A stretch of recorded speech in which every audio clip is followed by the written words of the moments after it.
Novo ministro da Educação, Abraham Weintraub, foi empossado na tarde de hoje e disse que chega à pasta com o objetivo de acalmar os ânimos e aberto ao diálogo. Durante o discurso, se apresentou como técnico e defendeu sua trajetória acadêmica. A gente tem um trecho aí, Andrezão, da fala dele para mostrar para quem nos acompanha em imagens? Então, bem resumidamente, o objetivo é acalmar os ânimos, colocar a bola no chão, pôr para rodar, republicanamente, respeitando diferentes opiniões.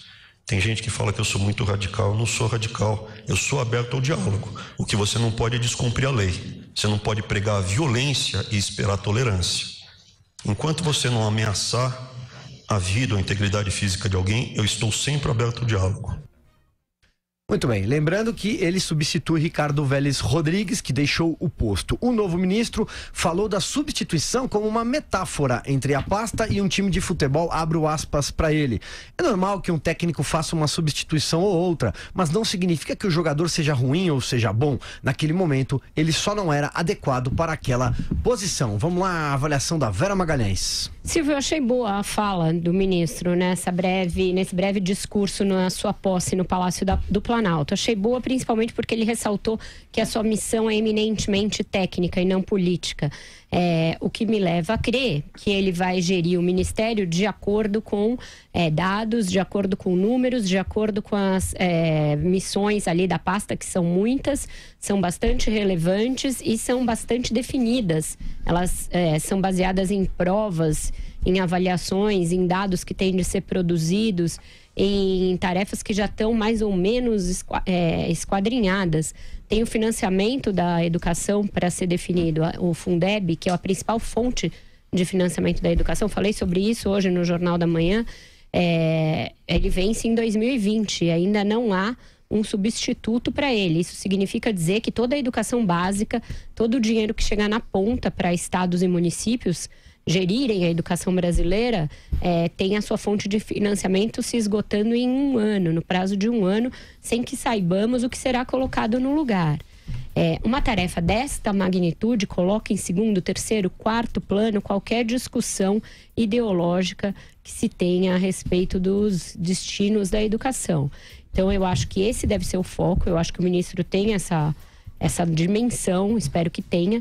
Conversei com ele hoje a respeito dos rumores de que ele recontrataria aliados do Olavo de Carvalho e demitiria pessoas ligadas aos militares. Ele negou que vai fazê-lo, disse que o foco neste momento é em gestão e em união, e que não vai se dedicar, portanto, a esse tipo de pauta. Ele falou: o momento é de serenidade, pacificação e gestão, palavras do Abraham Weintraub para mim.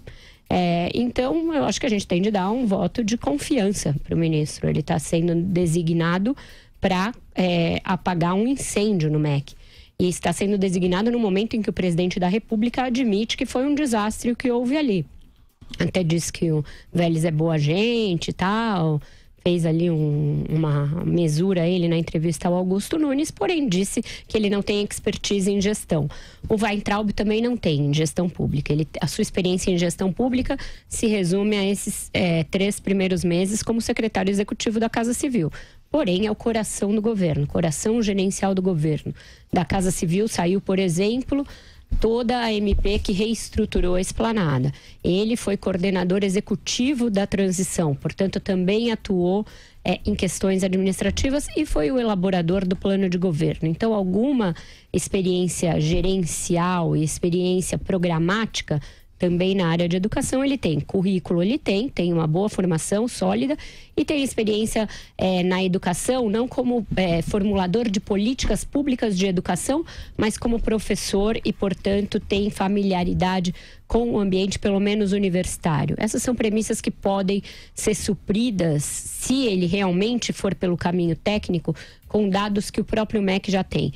É lógico que a gente sabe que as gestões do PT fizeram ali aparelhamento, principalmente as gestões ruins, as gestões boas e ruins, até mesmo dentro das gestões anteriores. A do Mercadante foi muito ruim, a do Renato Giannini foi muito breve, muito tumultuada, também ruim, portanto, e depois disso veio uma gestão meritória, veio uma gestão boa do Mendonça Filho no governo Temer. Então tem acúmulo de produção dentro do MEC. Acho que a partir disso o ministro tem todas as condições de se cercar de técnicos e de fazer aquilo começar a andar. Tem tarefas urgentes e tem tarefas hercúleas a serem tomadas. Carlos Andreasa, vamos lá então, suas primeiras considerações.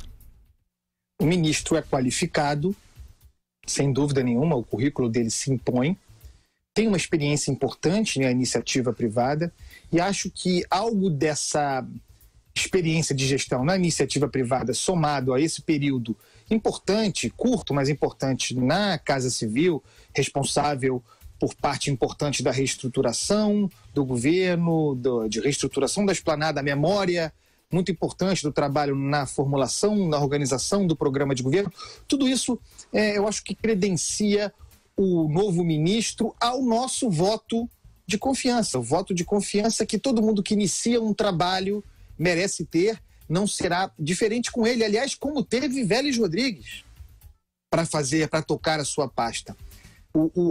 Já falamos muito aqui sobre a complexidade do Ministério da Educação. É um ministério muito difícil, com muitas áreas, um ministério muito grande. Se o ministro entra disposto a fazer guerra cultural e a restauração da educação brasileira, vai por um mau caminho, porque existem problemas gravíssimos objetivos na educação das criancinhas. Na educação no sentido de informação, na alfabetização dos brasileiros, boa parte dos quais sai analfabeto funcional dos colégios. É isso que tem que ser atacado com base, por exemplo, nos números que existem, na quantidade de pesquisa que existe. Aliás, uma virtude, algo que se conquistou ao longo dos anos. Balizas com base em números para se avançar em políticas públicas de educação. O problema é o seguinte: ainda que muito mais competente e com mais condições de gerência do que o Vélez Rodrigues, ele vai para um ministério que ainda está aparelhado. Um ministério que tem gente ali trabalhando permanentemente para fazer a guerra cultural. Gente que comemorou, portanto, a sua indicação, a queda do Vélez Rodrigues e a ascensão de Abraham Weintraub. Como ele se comportará? Qual dinâmica ele imporá? Qual o limite para ser o líder da pasta? Qual o espaço, qual a margem qual a margem de independência que o novo ministro terá em relação a esse grupo muito influente? Esse grupo que fritou o ministro, sem dúvida nenhuma incompetente para aquela missão, mas que foi fritado ao vivo publicamente por pelo menos 60 dias. Esse grupo continua lá. Houve essas demissões, houve essas quedas, mas existe dentro do Ministério da Educação uma disputa de poder por ocupação de espaço tocada por essa ala anti-establishment do governo que não está resolvida. Essa disputa continua. Que lugar o ministro terá nisso aí e que espaço terá para tocar uma agenda técnica de gestão, como acho de estar qualificado para tocar? Algum conflito ele terá. Não me parece que seja possível ser independente e conviver com essa ala. Vamos ver o que acontecerá, dando todos os créditos ao novo ministro. Alexandre Borges, você agora, vamos lá. Vamos lá, primeiro vamos comemorar o fim dessa agonia de 100 dias, né, que foi a substituição do Vélez Rodrigues, né, que logo desde os primeiros dias já dava sinais que não era qualificado para o cargo. Então esse talvez seja o pior capítulo até agora do governo Bolsonaro e viramos essa página, já não era sem tempo. O novo ministro, ele vem da universidade, tem uma experiência muito sólida na iniciativa privada, mas também foi professor universitário. Então eu espero que ele, mesmo com uma experiência que não foi de colégio, de sala de aula, mas de universidade, ele consiga dar o foco que o Brasil precisa, ensino fundamental, alfabetização, que não é exatamente a experiência dele, mas como ele vem do mercado financeiro, vem da iniciativa privada, ele entende de metas, de prazos, objetivos, enfim. Então a gente tem que, concordo com meus companheiros aqui, dar esse crédito para ele, que pode ser que ele realmente consiga botar as coisas nos prumos, né?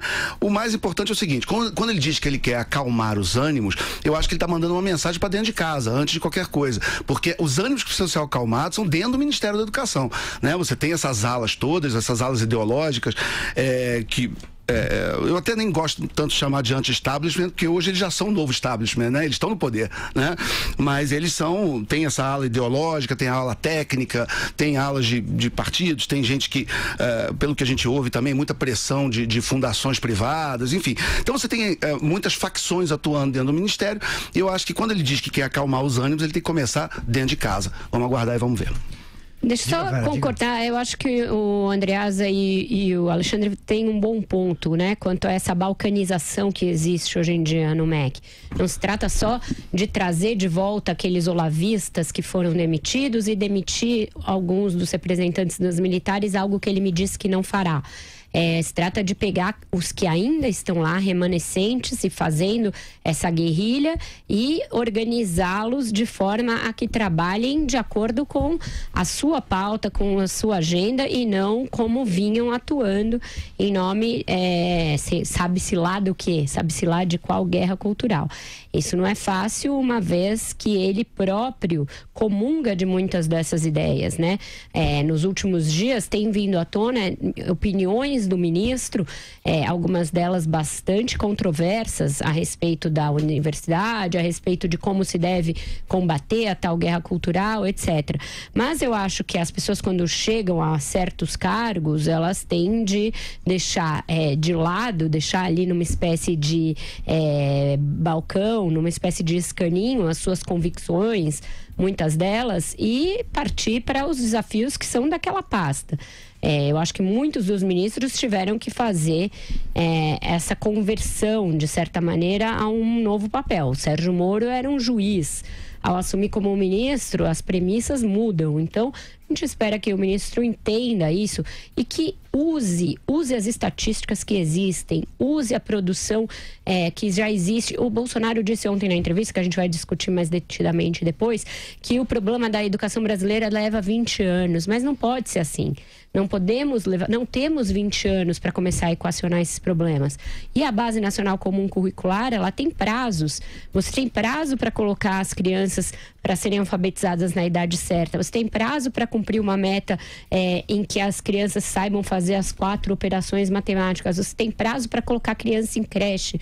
Você tem prazo para aumentar paulatinamente, e tem essas metas, o número de pessoas que saem do ensino médio na idade certa.